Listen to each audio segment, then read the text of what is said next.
Welcome to this tap along video for us recovering perfectionists.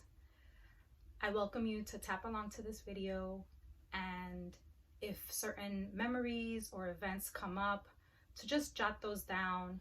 They serve as keys for deeper healing, so just jot them down, and after you're done with the video, feel free to come back to those events and tap on them using the basic recipe that's listed in the description below. And with that said, let's tap.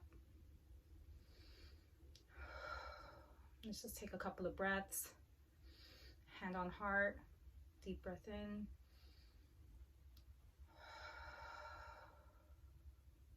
Two more.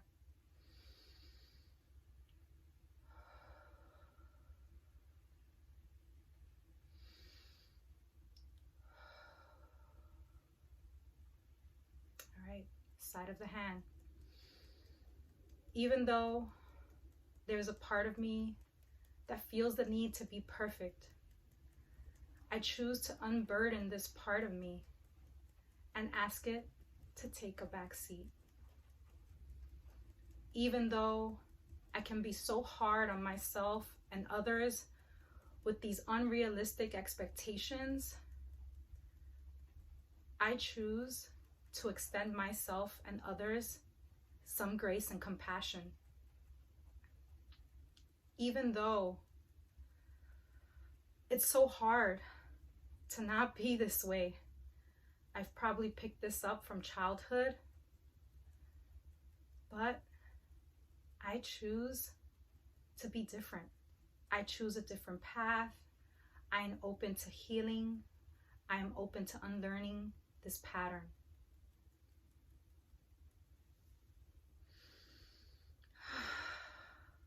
I can be so hard on myself and others. I place such unrealistic expectations on them, on me.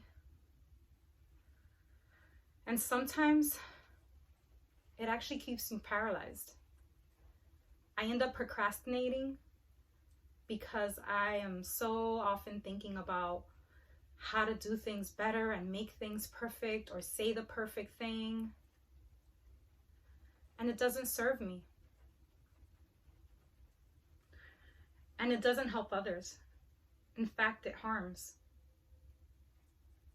I am harming myself and others.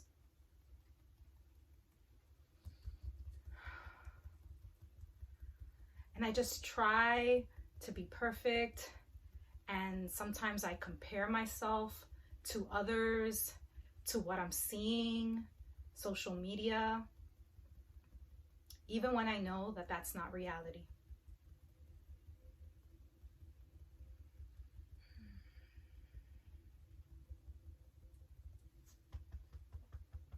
I have all these expectations of myself, these high expectations of myself.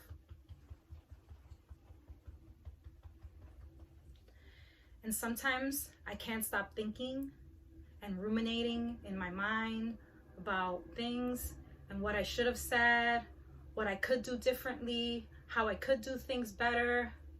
And I just stay in my head. And the thing is, I know this has actually served me.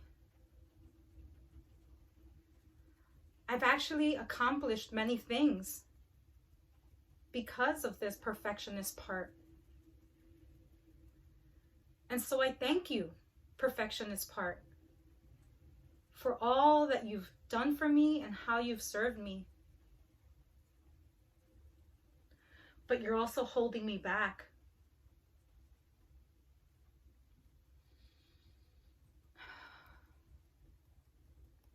And I unburden this part. I may have learned this in childhood because being quote unquote perfect meant that I would get validation, I would feel worthy, I would get love. And being perfect may have also meant that I wasn't a burden on others.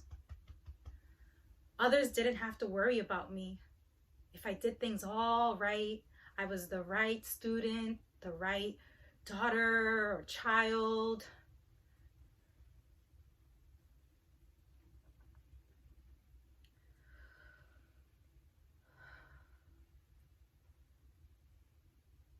But this no longer serves me.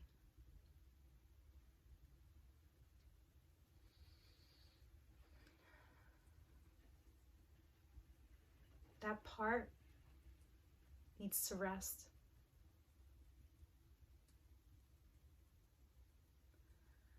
I can choose a different path. I can embrace mistakes, embrace my flaws. Everyone has them.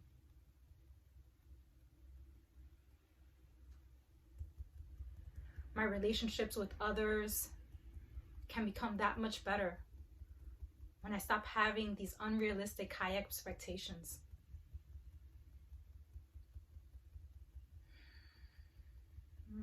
Feel into that.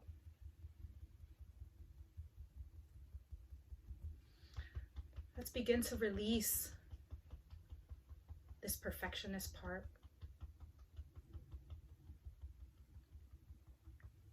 Because no one's perfect. And we hear that, and still we continue with our perfectionist tendencies. No one's perfect. And neither am I.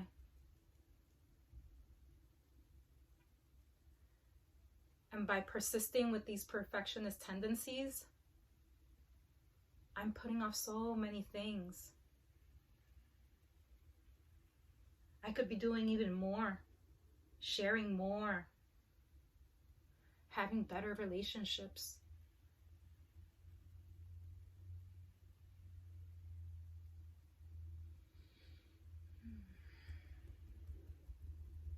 I am open to unlearning these patterns.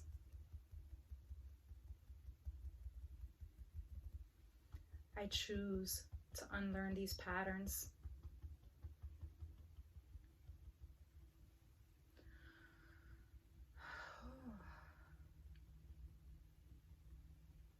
I am going to unlearn these patterns.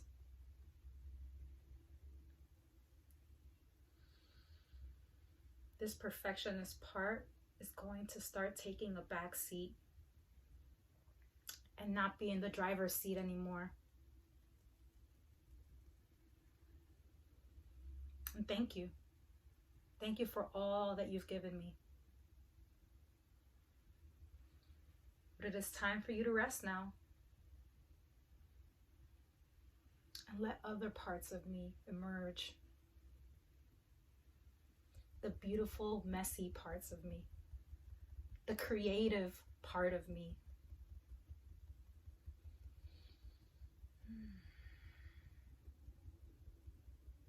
I choose to let my perfectionist self rest.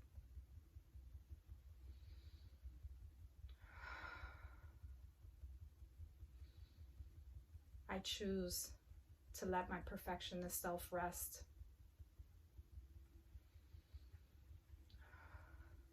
I choose to let my perfectionist self rest.